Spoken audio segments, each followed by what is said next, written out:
All right, fellas. So in this video, I'm going to talk about the interview process and pretty much how should one behave when applying or when given the opportunity to talk with the hiring manager, and pretty much how to conduct yourself in the interview, and pretty much the content of what you say in order to get that job. So the most common tip that people say is to pretty much be confident in the interview, but exactly what does that mean, right? The question we all should be asking ourselves when we prep for an interview is, what exactly is the hiring manager looking for? And why is it that certain people who aren't as qualified as yourself, you get a job? And well, it's apparent that this person has done something well, and I'm trying to. And the goal of this video is to break that down, right? What exactly do these people do that ace the interview, who aren't necessarily as qualified, but they have done something well to convince the hiring manager that, hey, this person is enough. So the first topic I want to cover is understanding the interview's true goal. It's not just proving how smart you are. It's about showing that you are the right fit for that specific team. And this can vary. So it's not just about saying the correct answer, saying what the interviewer wants to hear, and if you get a good grade, like how we did back in school. I want to say interview is more like dating, right? You want to see if you can work with this person every day. So when you're in an interview, you want to show how you think, not necessarily what you know. It's just how you arrive to a certain conclusion, and be sure to communicate what your thoughts are in a certain task to the hiring manager, because it is important for them to think. It's important to know.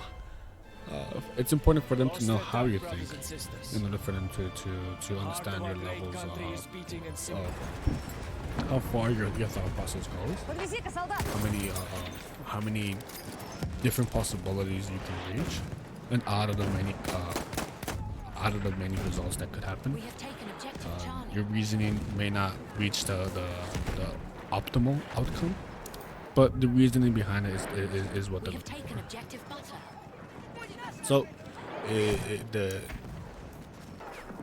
understanding the interview is more on if you're a good fit, just as much as your competence for that specific skill that they are looking for. So a good example could be SQL.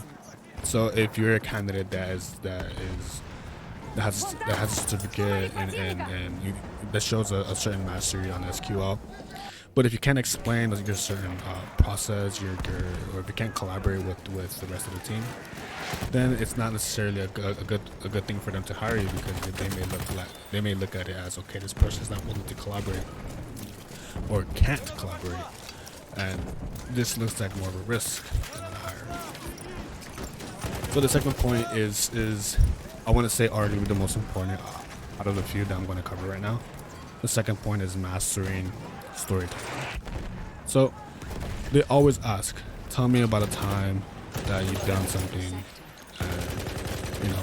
like what happened in that story, right?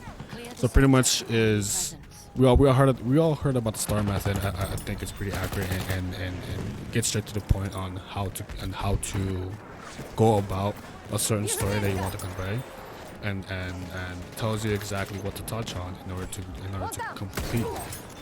to communicate complete thought process that shows them what you've done, and of course how to resolve it. The STAR method is simple. It's a situation, pretty much an introduction or background of what's going on, the tasks that you have to do, so what you have to execute. The action is the number of people involved. Similar to the task, it's just, I want to say the task is what is going on or what has to be done, and the action is just doing it. And the result, touch on what you did to resolve the situation, reach the desired outcome. So an example that I have in my head right now is saying, instead of saying I fixed a broken data dashboard, that sounds pretty vague and pretty lame if you think about it. A good version, a good way to put it would be, hey, we lost visibility on certain metrics, before leadership review, I identified the data pipeline break. So I had to rewrite the SQL logic, restored dashboard functionality, and this resulted in a clean executive dashboard that helped drive a new initiative. So this pretty much covers in detail and shows what happened, what was the problem, the task that you have to undergo, and then of course the action, which is in this case rewriting the SQL logic and restoring the functionality of the dashboard. And the result is that now we have metrics to show leadership. So that's pretty much the STAR method in action. The best thing, the recommended number of stories that you should probably have ready to go would be around 3 to 4, and it should cover different topics that your previous job or your current job has you doing. At least that way you have a certain level of versatility to your stories. The third point would be asking questions at the end of every interview. They will ask. It's like 100% thing that will happen. Do you have any questions for us? And the last thing you want to say is no. So showing questions will show you you have a certain level of interest in the role. You have learned a lot in the interview that has inspired some questions for you to ask them.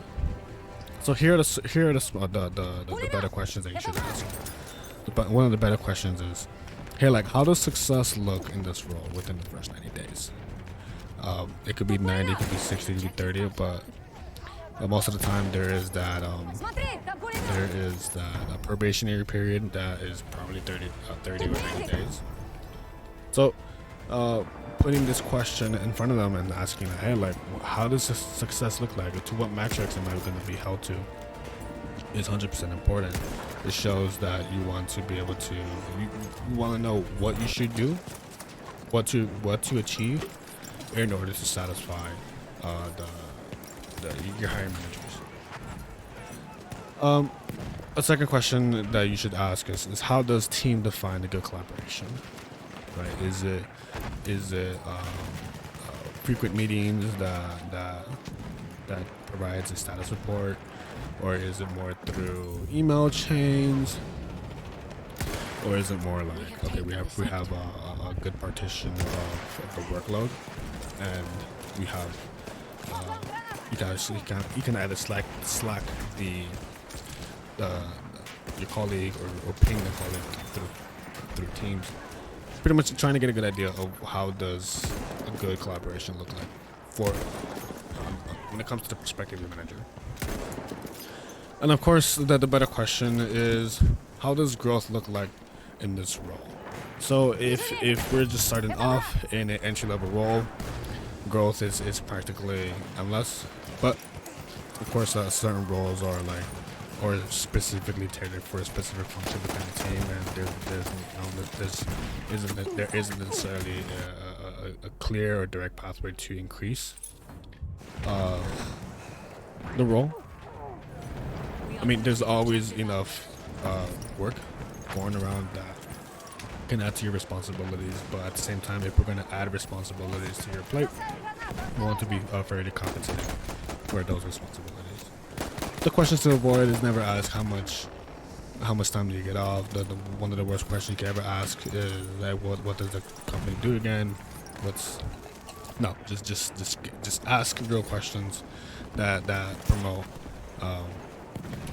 curiosity in the hiring manager, and that shows the hiring manager that, hey, that you have genuine interest in this role, and it shows because of the level of questions that you're asking. The fourth topic is, I think I want to cover what most candidates miss when it comes to these interviews. You know, I would say the underrated part of the interview is that that we don't talk about is the energy and the likability, right? We want to be professional when we walk into the interview, but we also want to be human. We can smell, be engaged. We want to try to mirror their energy. Of course, you're not a robot. you are someone that they have to sit to, or they have to sit next to in meetings. So you don't want to be that weirdo that has a certain monotonic voice or tone that they have on themselves. They want to be liked. They want to be likable. They want to be somebody that they can work with. And the one thing that is definitely a plus in your corner is to follow up after the interviews. Just a simple 1 or 2 sentence recap saying, "Hey, I appreciate the interview. Mention something specific that caught your attention with the conversation that you had. Include that in the follow-up email." The last point that I want to cover is try not to be too perfect in the interview. The perfect candidate isn't real. Of course, perfection is I would say it is subjective. Companies are looking for somebody who has the potential to fill in a certain role within the team. They're not looking for perfection. They want somebody who listens. They want somebody who adapts, communicates, and essentially wants to grow within the role. Don't think you're in there begging for a job. Think of it as you're providing value to that team. I wouldn't say that you were lucky to be called into an interview. I would say that you have earned that seat to show the hiring manager what you got.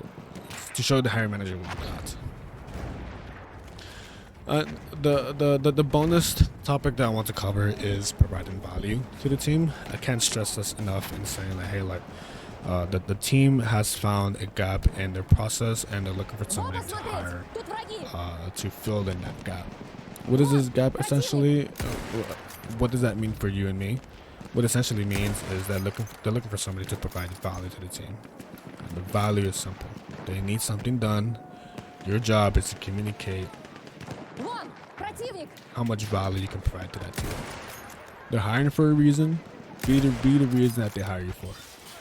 Which is so where can I find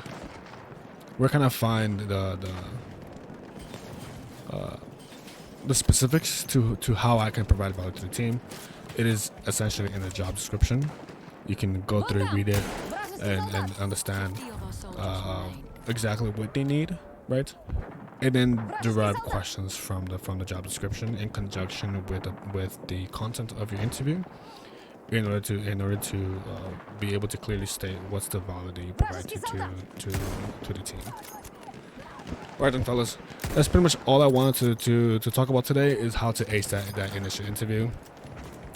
I feel like the most important points is the STAR format when it comes to storytelling the problems. Ask very good questions that shows the interview that you have a certain level of interest in the role, that you have a certain level of understanding.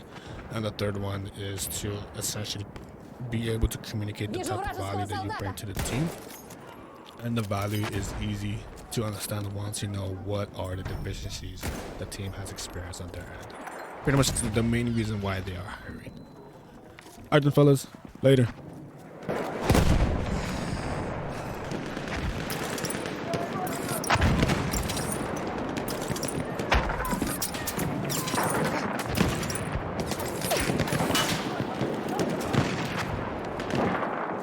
Of our soldiers remain.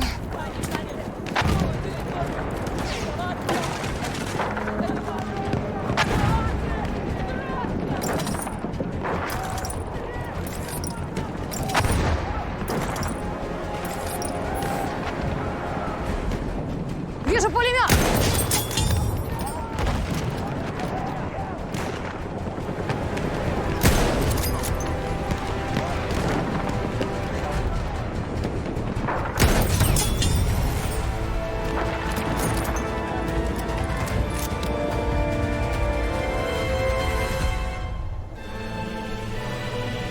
Another battle lost. The great Russian bear is but wounded. While there is air in your lungs, you can